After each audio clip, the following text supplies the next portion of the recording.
Lindy, obviously at the beginning of the year we talked about, really wanting to be playing meaningful games at this point. Obviously that's not where you are. So what do you tell your group going into this final game? How do you sort of address that? I'm going to tell them what I've been telling them every game. We're going to compete, and I want the other team to know they're in a game. I want them to play the game the right way. And you play the game the right way, you give yourself a chance to win. Like we did on that 5-game road trip. Really, the Ottawa game, we gave ourselves a chance to win.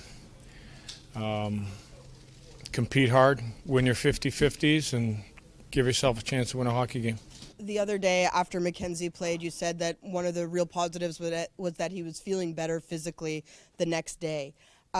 Just how valuable is knowing those things about his recovery right now in terms of the day after he was playing, he felt good?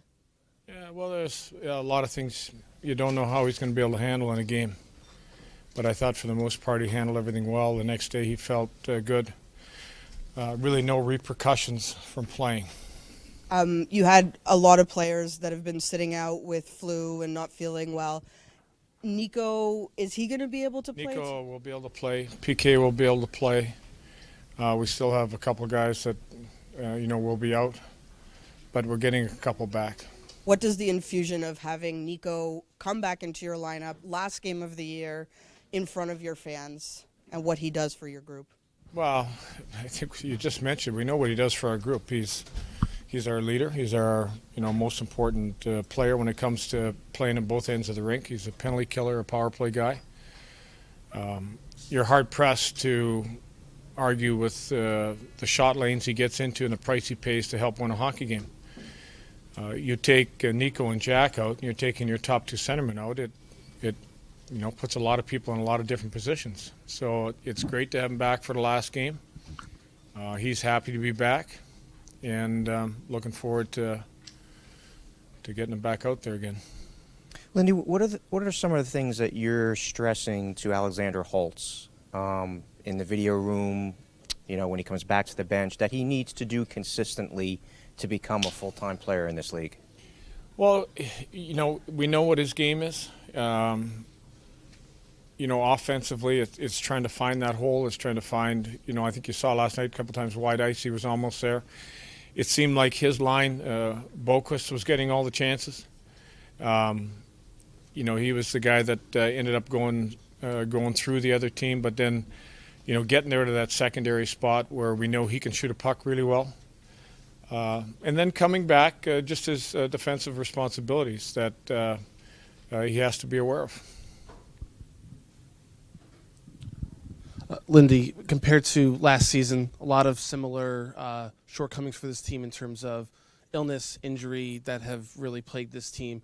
What would you say, aside from the length of the season, has been the difference with this season compared to last? Well, for me, the season has basically been the same.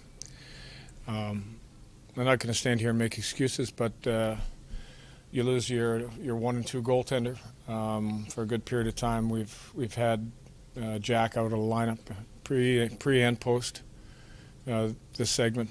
When you lose key players, we're a young team as it is. We've had opportunities, and even last night, if you look at the 5 sort of breakaways we had that we didn't score on. It looks similar to early in the year where we talked about not finishing. You look at early in the game, Dougie Hamilton walked in and Bo walked in. Zetterlund had 2 breakaways, one went in, one hit a crossbar.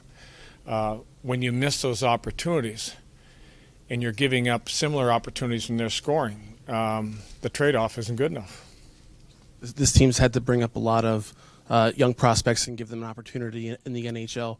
When you look forward to next season, does it feel like the fight for a spot on this roster and has begun already? Well, it gives us a really good idea where these players are at. And, you're looking at 6 or 7 guys that are going back to the American League. I mean, we've pretty well decimated the Utica team with the number of players that we've taken up and the number of players that are going to go back down. But what we're going to be able to talk about is, a Zetterlund, a Holtz, a Foote, all these different types of players. Where will they be at camp or at the end of camp next year? But we've had you know, a real good opportunity to take a look. I mean, I think if you're battling the spot and you've got all your veteran guys in, these players aren't getting a look. So we've had a preview of what their NHL game looks like against really good NHL competition.